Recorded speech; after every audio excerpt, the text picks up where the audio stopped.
On y Abraham. va. Donc, on est dans la paracha de Toldot et, on voulait donc lire d'abord les deux premiers versets et le commenter à travers les paroles du Rabbeinu Bechaye. D'accord. Donc, il y a le pasuk Yutet,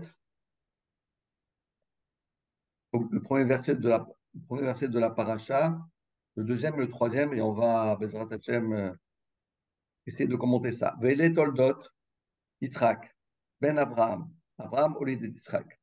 Voici la descendance de Yitzhak, le fils d'Abraham.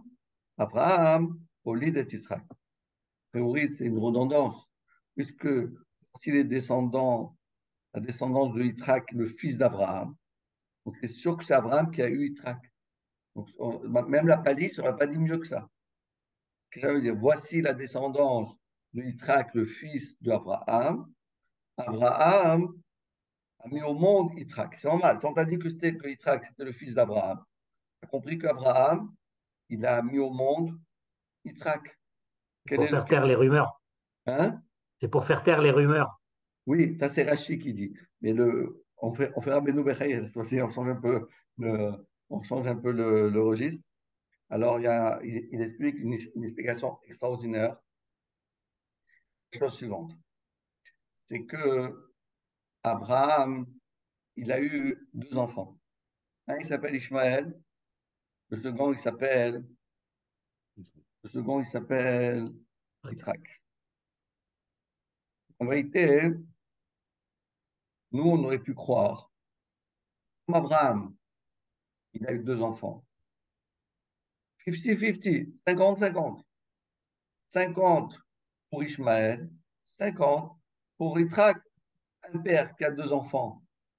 OK? Donc, a priori, il a deux enfants. Il n'a pas qu'un enfant, il en a deux.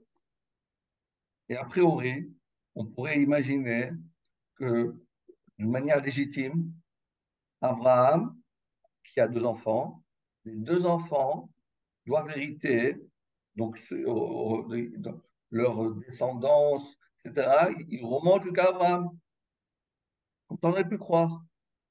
Et c'est comme ça que Bémet, Ishmaël, y pense. Et la Torah, elle va dire non, non, non, il y a une erreur. Là, tu as fait une grosse erreur. Pourquoi? Parce que Vélé, Toldot, Yitzhak ben Abraham, voici la descendance de Yitzhak ben Abraham. OK? Donc, s'il y a Yitzhak ben Abraham, il y a aussi Ishmael ben Abraham. Puis la Torah dit non, Abraham, l'idée d'Yitzhak. Abraham, il a eu que Yitzhak. Ishmael. Ah, on se possible ça? La Torah dit non, il n'a rien que.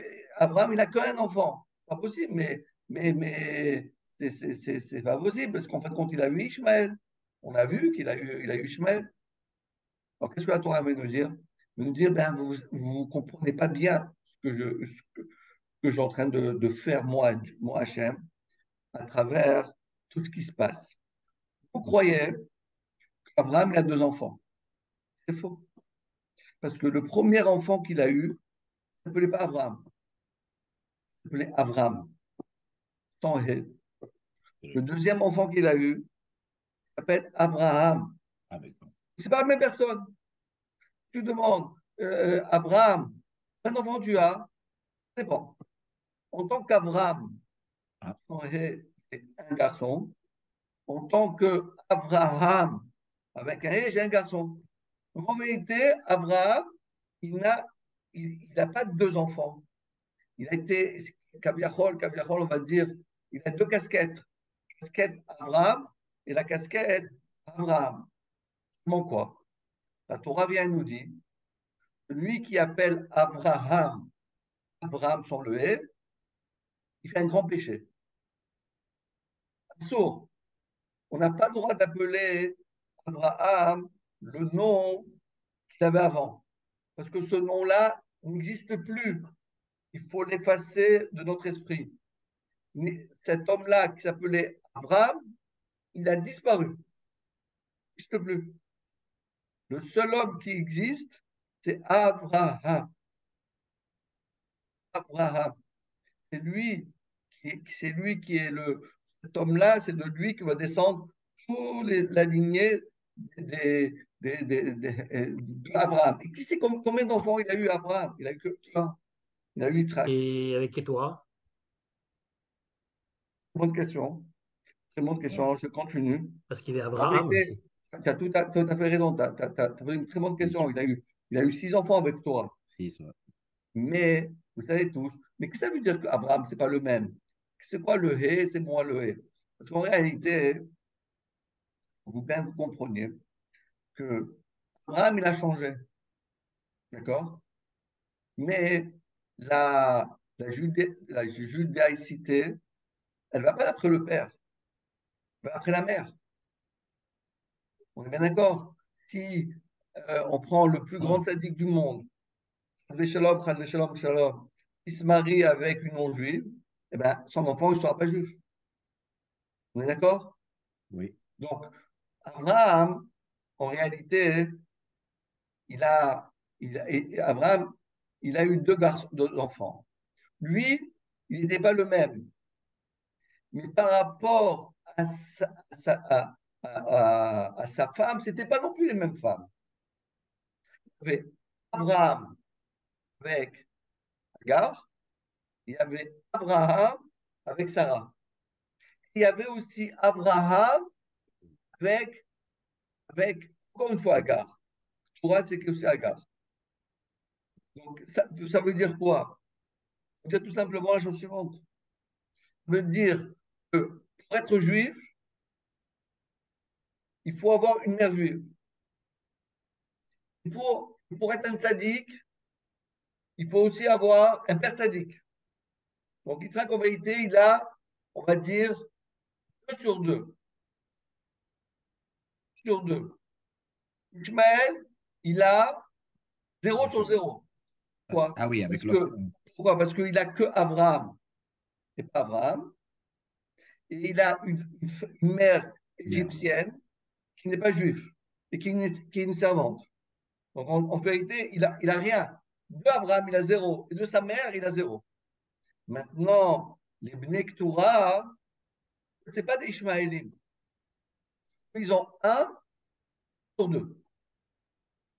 Pourquoi? Parce qu'ils ont Abraham, mais ils n'ont pas Sarah, Ouais. ils ont ils ont Agar. Donc non plus, ça ne marche pas. Parce que qui peuvent être, les seuls qui peuvent revendiquer la lignée d'Abraham, seulement si du côté du père et du côté de la mère, on a les deux, du côté de la père et de la mère, on a les deux qui vont donner naissance au peuple d'Israël, à savoir Abraham en tant qu'Abraham et Et Sarah en tant que Sarah. Sarah. Alors c'est qui? La différence. Ishmaël, il n'a rien, ni de son père, ni de sa mère. Rien du tout. C'est pour ça qu'en réalité, qu'est-ce qu'il a fait Abraham? Il a renvoyé. Tu n'as rien, tu n'as rien. Tu ne peux même pas hériter, tu n'as aucun héritage, tu n'as rien parce que tu n'as rien à voir avec moi. Moi, je suis Abraham. Toi, tu es le fils d'Abraham, quelqu'un d'autre, pas moi. Donc, il a renvoyé. Alors que les Bnei Torah, il leur a donné Matanot, il leur a donné un héritage. Il a donné un certain héritage. Parce qu'ils étaient quand même descendés de Abraham. Les Bnei Torah, en vérité, c'est un peu, on ne sait pas, il y en a qui disent que c'est les Japonais, il y en a qui disent que c'est bon, plein de gens, je ne sais pas exactement qui c'est ces gens-là, où ils sont ces gens-là, etc. Mais c'est ça que je veux dire. Alors, c'est pour ça que la Torah, on revient dans l'autre verset, les Toldot, Yitzhak, Ben Abraham, voici les descendants de Yitzhak, Ben Abraham. Mais Abraham, ou les Yitzhak, c'est parce que Abraham, il a eu Yitzhak, parce qu'il s'appelle Abraham. Et donc, comme sa mère, elle est aussi juive, donc c'est pour ça que c'est la descendance. Donc, quelqu'un qui vient revendiquer, si l'Ishmaël vient revendiquer, attends, mais moi aussi, j'étais là. Non, c'est pas là, toi. Et dès que toi dis, ah non, t'es pas là, ta mère, elle est pas, elle est une servante. Ça marche pas. Donc, on a bien compris ce que vient de dire le verset.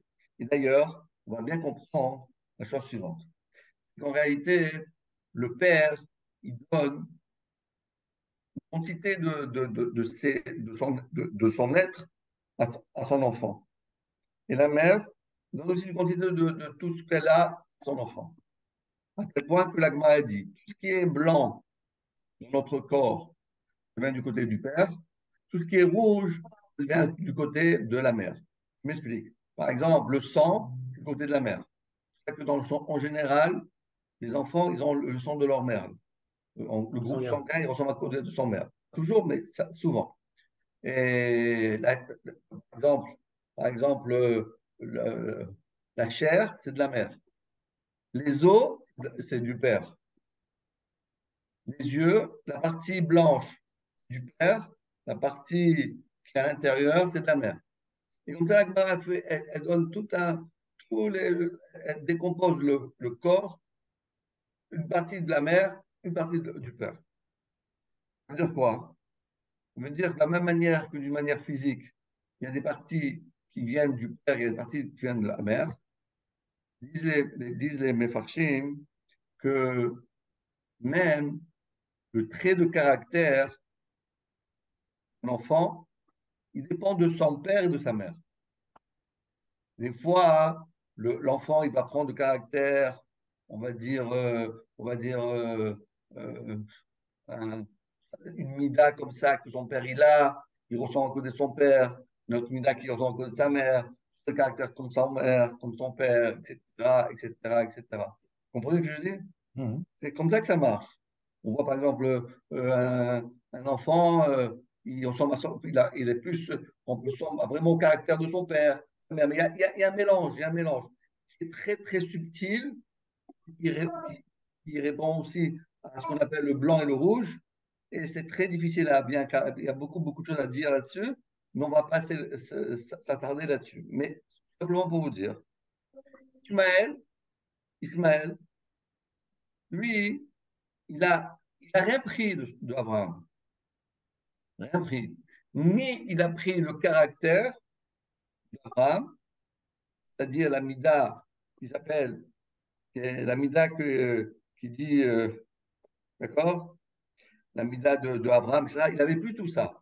Par exemple, c'est quoi Ishmaël? On peut le voir dans le Hamas, qu'est-ce qu'ils font?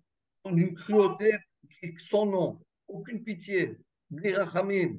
Ils ne savent pas ça veut dire pitié des enfants, des grands-mères, des jeunes filles. Ils savent pas tout ça, ils ne comprennent pas tout ça. Eux, c'est pas leur objectif. Ça veut dire quoi? Ça veut dire que le trait de caractère d'Abraham qui était la mida du chesed, eux, ils l'ont pas eu. Pourquoi ils l'ont pas eu? Parce que ils descendent, parce que c'est pas Abraham. Je vous explique. Pourquoi Abraham sans hé, Abraham avec hé, il est différent?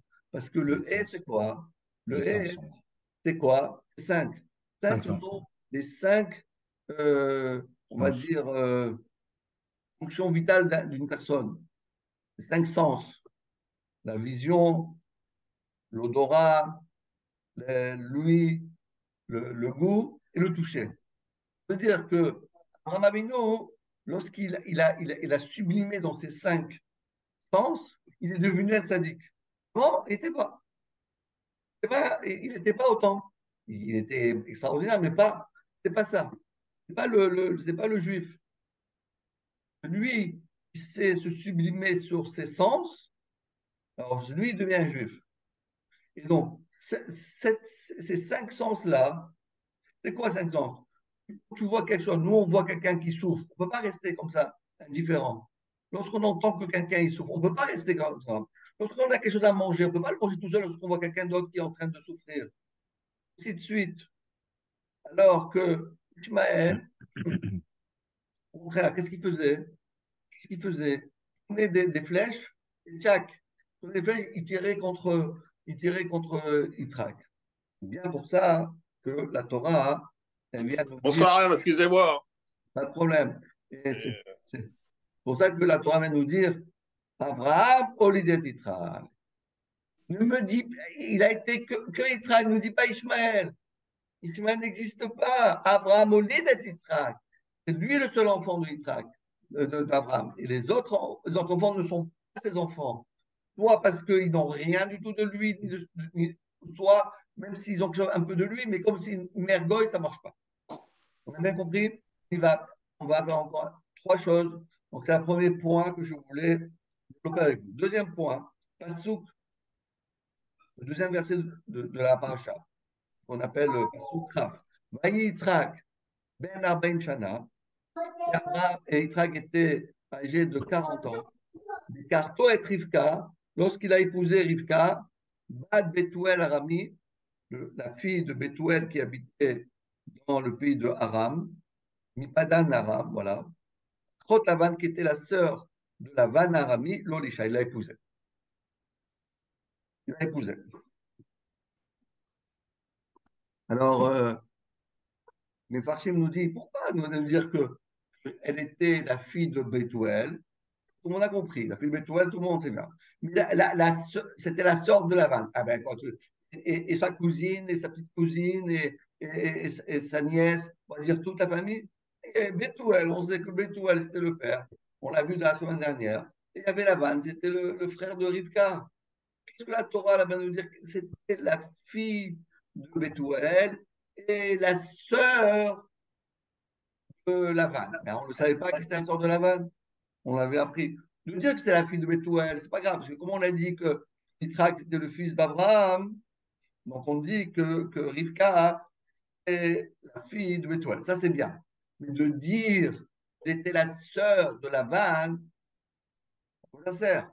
On ne va pas donner toute la liste de tous les enfants et chacun, la sœur, la grand-mère, le beau-frère, le belle-sœur. Non. Disent mes farchim, écoutez bien. On a la télé, écoutez bien, c'est quelque chose c'est quelque chose de vraiment incroyable. Je vous pose une question.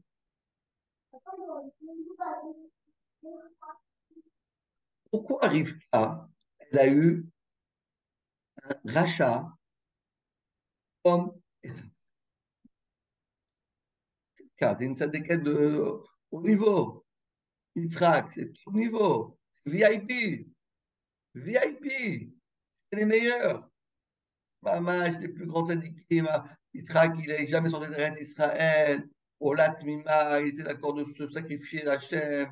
Mais pourquoi ils ont eu, comment ils ont fait pour avoir un enfant tellement, tellement rachat? Pas possible, ça. C'est difficile à comprendre, ça. Qui est tellement rachat. Hitler, ils ont eu Haman, ils ont eu Hezbollah, ils ont eu le Hamas. Que vous savez, il faut comprendre une chose, que le Hamas et tous les autres, en réalité, ce n'est pas des Ishmaël. C'est un mélange d'Ishmaël avec Esav. C'est pour ça qu'ils sont terrifiants. Si c'était que Ishmaël, depuis longtemps, on les aurait gagnés.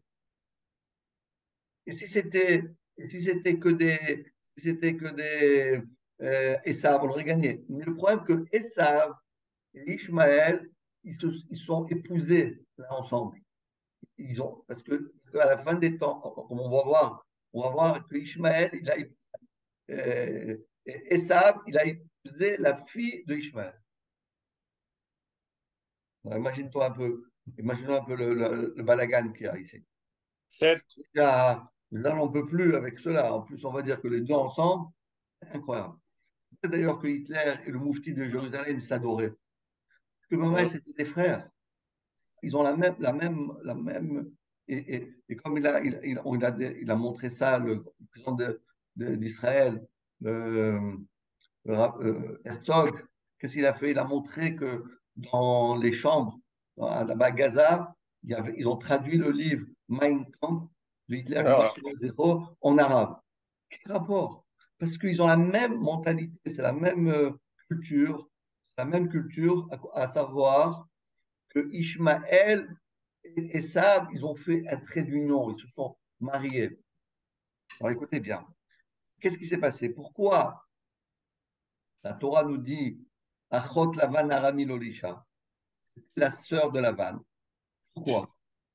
Parce que, faut savoir une chose, quand on choisit pour ses enfants, pour ta fille, pour ton fils, quand on choisit pour son fils une Kala, il faut regarder les frères. Parce que si chez les frères, Kaviachol, si, Chas Shalom, il y a, c'est un enfant perturbé, etc., il faut faire attention. Parce que la sœur, elle a comme défaut, mais c'est aussi une qualité, de vouloir ressembler à ses frères. Comme ça. Une fille, elle a besoin d'un homme. Parce qu'une femme, elle a besoin d'un homme. Pourquoi? Parce que ça lui donne de l'assurance. Alors, tant qu'elle n'est pas mariée, c'est quoi son assurance? Ses frères. Son père, évidemment, mais ses frères. Donc, elle s'identifie énormément avec ses frères. Et donc, Kaviachol, ils disent, il donne Be'achea, parce que il a épousé Rivka, qui est la sœur de Lavan. Eh ben, on a vu que Esav, eh ben, il a pris le caractère de Lavan. Voilà comment expliquer les Mefarshim. Maintenant, c'est le deuxième point. Troisième point très important, c'est la suite. Vayater Yitzhak Lachem Lenocharishto. Vayater, comme dit explique Rachid, donc il a fait la prière, Yitzhak Hachem Lenocharishto pour sa femme, qui a Karaï, car elle était terrible. Voilà ce que dit la Torah. Demande Rabbeinu Bechaye, il a fait la prière, Yitzhak, pour sa femme, Rivka, car elle était stérile. Il demande le Rabbeinu de Chaoura, il faut dire le contraire. Elle était stérile. Et donc, qu'est-ce qu'il a fait? C'est vrai qu'il a prié pour elle. C'est vrai qu'il a prié pour elle, car elle était stérile. Elle était stérile, donc il a prié pour elle. C'est quoi, c'est quoi, c'est quoi la raison? Donne une raison dit. Il a fait la prière, elle était stérile. Ou bien, elle était stérile, donc j'ai fait la prière. Quoi qu'il est normalement, comment on aurait dû dire? Voilà, j'ai un problème, je fais la prière. On dit, bah, j'ai fait la prière, j'ai un problème. Explique Rabbeinu Bechaye, voilà une leçon mamash primordiale dans la définition de ce qu'on appelle la tfila. Nous, dans notre petite tête, on imagine, on a des besoins, on a des envies, on veut plein de choses, on veut plein, que Hachem nous fait plein de choses. Alors, aujourd'hui, je veux, par exemple, une Tesla. Alors, tu dis, allez, Hachem, je t'en prie, donne-moi une Tesla, donne-moi, je t'en prie, une Tesla. Demain, tu dis, bon, je préfère une Audi. Hachem, donne-moi une Audi. Allez, Hachem, j'ai envie d'une Mercedes. Je veux dire, Kaviachol, que tu as besoin, tu demandes à Hachem. En vérité, la tefila, elle sert à aboutir à tes besoins, ou tes envies, ou tes souhaits que tu recherches. Donc la tefila, c'est un moyen pour obtenir ce que toi tu désires. Pour ça, nous, dans le Rosette, on pense comme ça. Mais c'est une erreur. C'est faux. C'est faux. Le contraire qui est important. Hachem, il veut que tu pries. Il aime que tu pries. Hachem, il veut que tu demandes. C'est pour ça qu'il te dit, dis-moi, tu n'as pas envie d'une Tesla par hasard? Tu n'as pas envie d'une Tesla? Ouais, j'ai pas pensé ça. J'ai pas pensé. Ah, aujourd'hui une Tesla. Alors vas-y, prie. Ça veut dire, en réalité, l'essentiel, c'est la prière. Hachem, il a fait que le monde a besoin de lui. Pourquoi? Parce qu'Hachem, il veut qu'on prie. C'est le contraire. C'est pas parce que j'ai des besoins, je prie. Non. Parce que je dois prier, Hachem il me fait rêver, il me donne des envies, comme Yachol. Des envies cachères, hein, je ne parle pas des envies de bêtises. Donc la Torah nous dit, Mayater Yitzhak Lachem. Hachem aime la tfila des tzadikim. Hachem, il veut que Yitzhak y prie. Hachem, il veut que Rivka elle prie. Pendant 10 ans, il a prié. 20 ans, il a prié. Il a prié pour avoir un enfant. 20 ans, il a prié. Pourquoi? Les Noharishto Akari. Hachem, il a fait Akara, c'est pas une punition. Bon, on se dit, mais pourquoi Hachem fait ça? Oh, pourquoi rien qu'à moi et pourquoi pas quelqu'un d'autre? Je comprends pas. Moi, je suis sadique et ça marche pas. Mais tu sais pourquoi Hachem il fait ça? Parce qu'il veut que tu pries. Hachem, il veut que tu donnes ton cœur à Hachem, que tu sois sincère, tu sois émettre, tu fais tout pour lui. Qu'est-ce qu'il fait Hachem? Il te fait, entre guillemets, ce qu'on appelle les nissionotes. Les nissionotes, ça veut dire des épreuves. Les épreuves ne sont pas là pour te punir, pour t'embêter. Ou bien, qu'est-ce qu'il fait Hachem? Il donne une occasion de prier. Dit le Midrash, Hachem, il a fait que Rivka, elle soit stérile, parce que Hachem, il aime la tfila des Avot et des Imot. Parce que Hachem voulait, ce qu'on dit dans le Shira Shirim, Hashmeini et colère. Fais-moi, fais-moi écouter ta voix qui colère un rêve. Parce que Eh, moi, ta voix, quand tu pries, c'est agréable. mais grave. Euh, est-ce que Abraham, il avait besoin de ça? Il aurait prié de toute façon, non? Donc, ça, c'est Yitzhak, ouais, Yitzhak, ouais. Isaac, non? Ah ben, c'est vrai, c'est une bonne question. Quand quelqu'un, il a, Chas Shalom, un rendez-vous à euh, quand il a un rendez-vous au tribunal, euh, il Ouais, j'ai prie un peu compris. plus. J'ai Un peu compris. plus, lorsqu'il a bientôt un redressement judiciaire, oh, les filotes, part. Lorsqu'il a un problème de santé, les filotes dans tous les sens. Ouais. Il manque un peu d'argent, il n'arrive pas, il a un manque un peu à la banque, encore plus les filotes. Tout le monde prie, mais Hachem, il veut qu'on prie. C'est vrai que on peut toujours augmenter la prière. Tout le monde prie, au Hachem. Mais on voit dans la vie, même les grands tzadikim, lorsqu'ils sont dans une situation dure, leur tefila, elle est plus sincère, plus forte, plus longue, plus performante. Attention à chaque mot, on te donne plus de courage de faire la kavanot, etc., etc.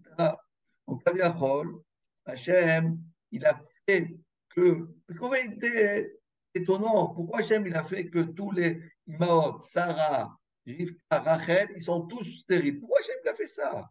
Je ne comprends pas.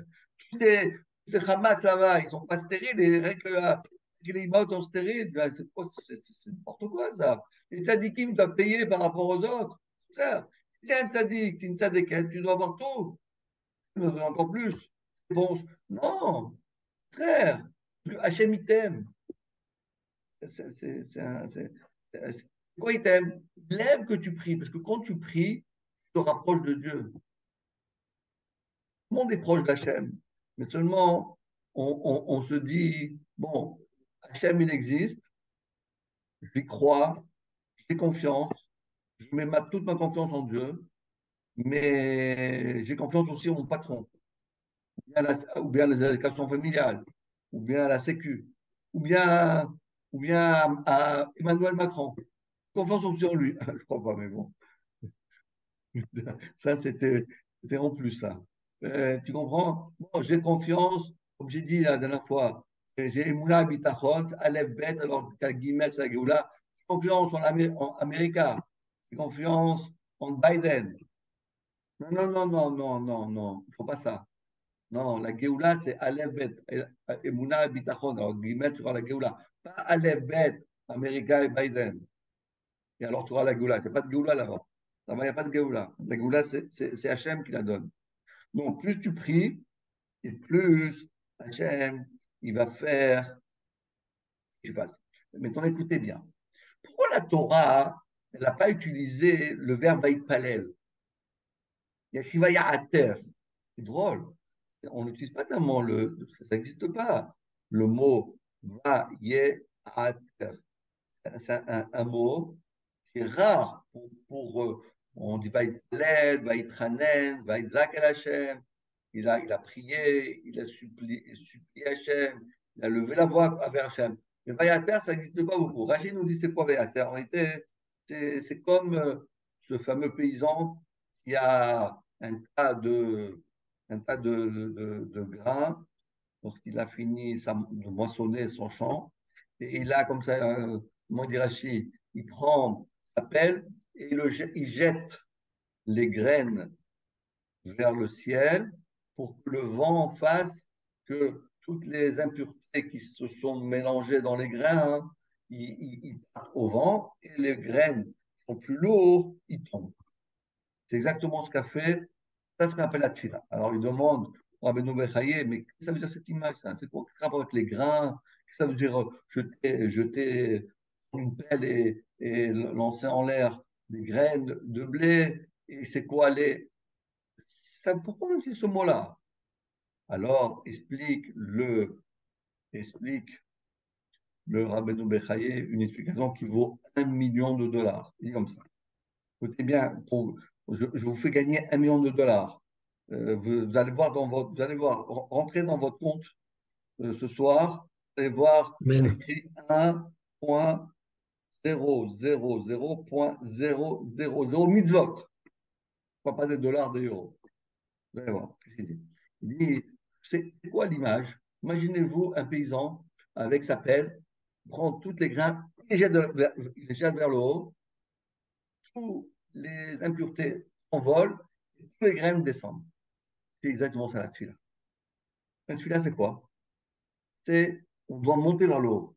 Comme ces graines, on doit monter vers le haut. Quand on monte vers le haut, toutes les impuretés qu'on a dans la tête, il faut les jeter à droite, à gauche. Tu la tefila, ne pense pas à tes clients, ne pense pas à tes contrats, ne pense pas à ta voiture, ne pense pas à tous les soucis de la terre, ne pense pas. Jette-les, jette-les. Prends, la, prends les graines. Les graines, c'est avoir tout de suite toutes ces graines, comme la tefila, elle peut monter, monter, monter dans le ciel. Et après, qu'est-ce que ça fait? Quand tu la purifies, parce que tous les impuretés, ils s'envolent. Et qu'est-ce qui va se passer? Ça va redescendre. C'est la bracha.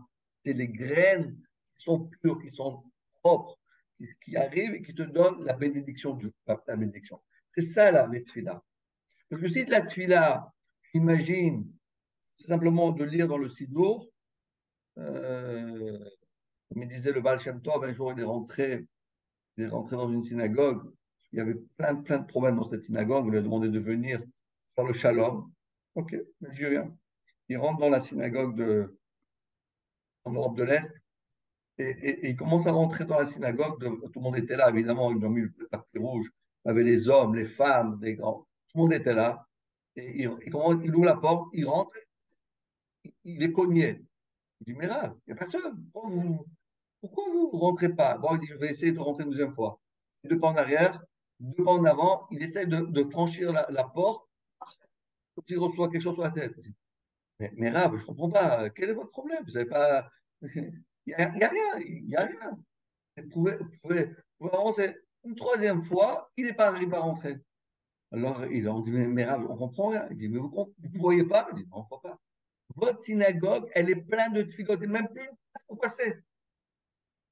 Aucune de vos tfilotes n'est montée dans le ciel. Ils sont tous restés en bas. Les prières, ils sont restés en bas. Quoi? Que quand vous faites la tfila, vous pensez à Paul, Pierre, mille choses. Non, qu'est-ce qu'il faut faire? Une image, on fait Israël. On prend la peine. Dur, parce que c'est lourd, hein? La tfila, c'est, allez, je fais un peu de kavana. Je prends tout. En vérité, je prends toute la bracha, mais la bracha, elle est mélangée avec plein de bêtises. Il y a des belles prières. Baruch Ata Hashem, Magen Abraham, Baruch Ata Hashem, Mechem Etit, Baruch Hashem, El Kadosh, Baruch Hashem Mechonata. Il y a plein de belles filotes. Ils sont mélangés. Je vais évacuer, je vais nettoyer toute la tefila. Et mais la tefila doit monter dans le ciel. Propre, nickel, sans problème. Quand j'arrive à faire monter la tefila dans le ciel, à ce moment-là, elle redescend parce que la tefila, toute filote, il y a toujours une relation entre le haut et le bas. Ce qu'on appelle Itraouta de l'Etata et Itraouta de l'Ela. Je ne sais pas si dans chez Chabad, ils utilisent beaucoup ce terme, je ne sais pas, vous avez déjà entendu une fois. Est-ce que quand ça vient du bas, bien ça vient du haut. Réponse, quand toi tu fais l'effort vers le bas, c'est-à-dire tu fais monter quelque chose, alors Hachem, il te répond du haut en bas. Exactement l'image que la Torah, elle est en train de nous dire. D'accord? Et donc, en fin de compte, si on résume, que la vraie tfila, c'est ce qui a fait que c'est ça la tfila que Hachem il aime. Hachem il aime justement cette tfila qui est profonde, qui est sincère, qui est nettoyée de toute mauvaise pensée, de tous les trucs. Je sais que c'est très difficile, je sais que c'est, mais il faut faire chaque jour une, chaque jour une bracha, un peu plus, et comme ça on s'habitue de faire de cette manière-là.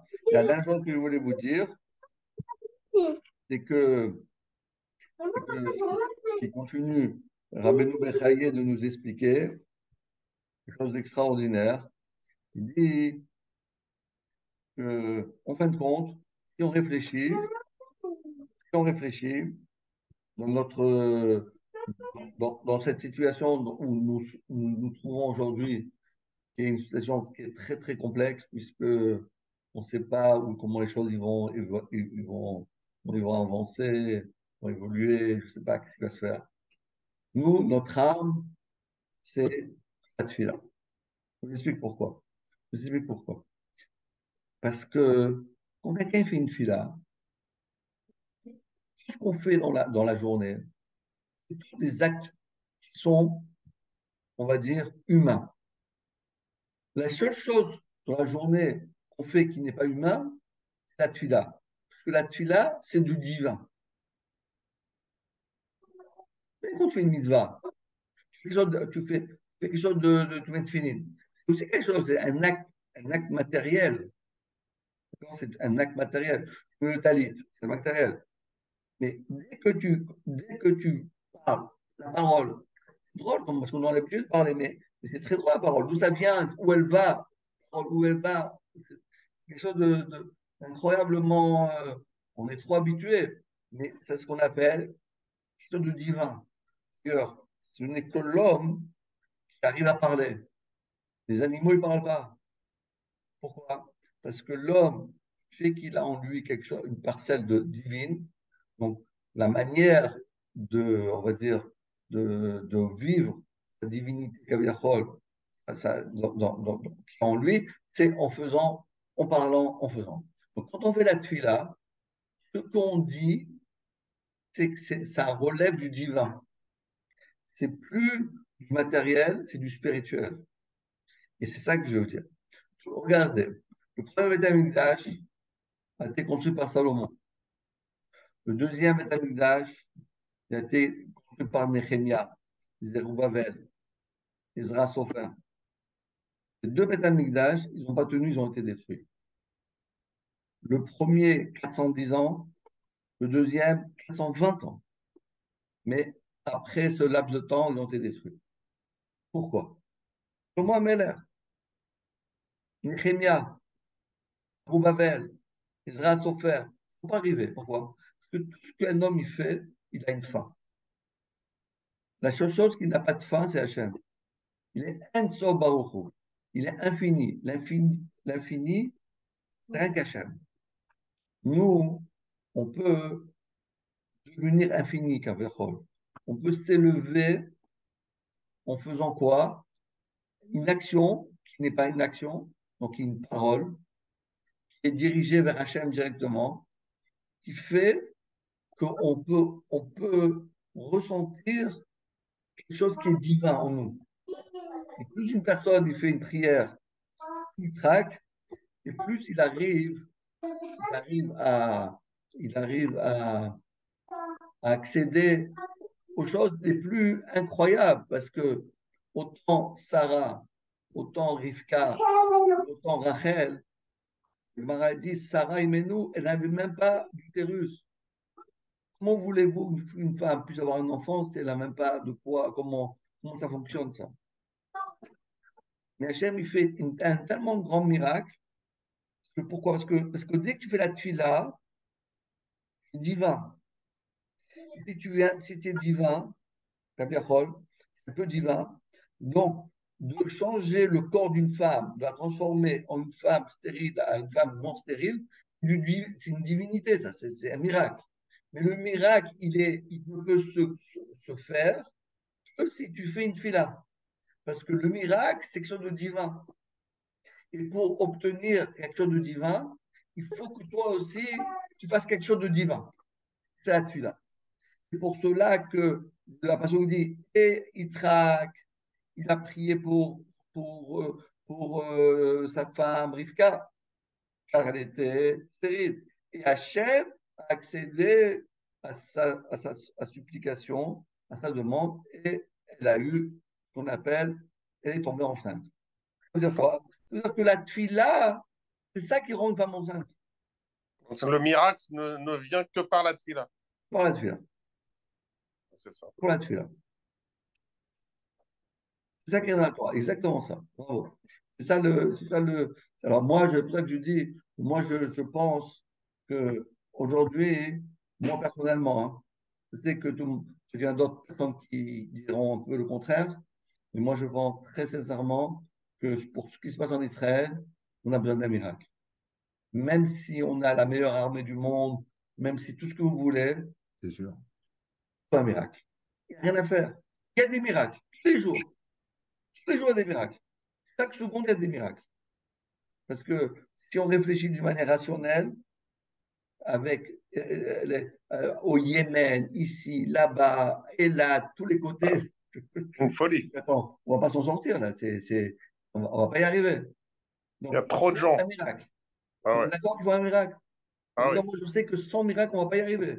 Même si Netanyahou, et même si on a le meilleur armée du monde, après, tellement belle armée, que pendant le 7 octobre, pendant des heures, 10 heures, il n'y avait même pas un char, un soldat qui est venu sauver tous ces pauvres gens. 1400 personnes sont morts.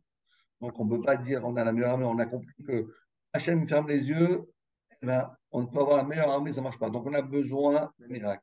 Nous, on n'est pas sur le front. Michael, tu disais tout à l'heure que ta belle-sœur, elle y va, et ils vont. Ouais. Nous, on ne peut pas y aller parce qu'on est Non, là, d'accord? Mais c'est nous, on a là. Il faut faire des été. filotes. Exactement. Hmm.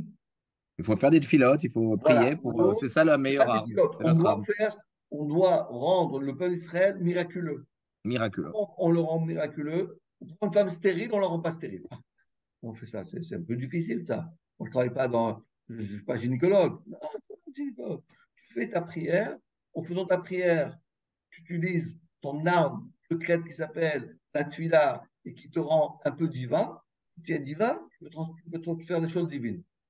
Et grâce à ça, les Hachem, Hachem il fera plein de miracles et j'espère que voilà, d'ici bientôt, Bezrat Hachem, les, les prisonniers vont tous être libérés, que le Amen. Hamas va disparaître, ainsi que tous les riches, et surtout tout ça, parce que le Hamas il va disparaître, il y en a des autres, il y en a toujours, de toute façon, il y en aura toujours des autres. L'essentiel, ce qu'on veut, c'est we want Moshiach now. Non. On veut le Mashiach maintenant, pas tout à l'heure, maintenant. Bezrat Hachem, Hachem va Amen. envoyer, on parle de Amen. Hachem. Après le Amen. chiot, c'est plus moi qui va le donner, c'est le Mashiach. Bon, le Mashiach, le Mashiach fait des super cours, hein, je vous garantis. Hein. Donc, déjà, écouté plusieurs de lui, vraiment extraordinaire. Allez, à vos tailles. Merci à Merci, vous. Marc. Allez, je t'en prie. Merci Merci. beaucoup. Merci Merci. beaucoup. Sorotov, À bientôt. Sorotov. Et sur Automate, merci. Ça va. Bonsoir à tous.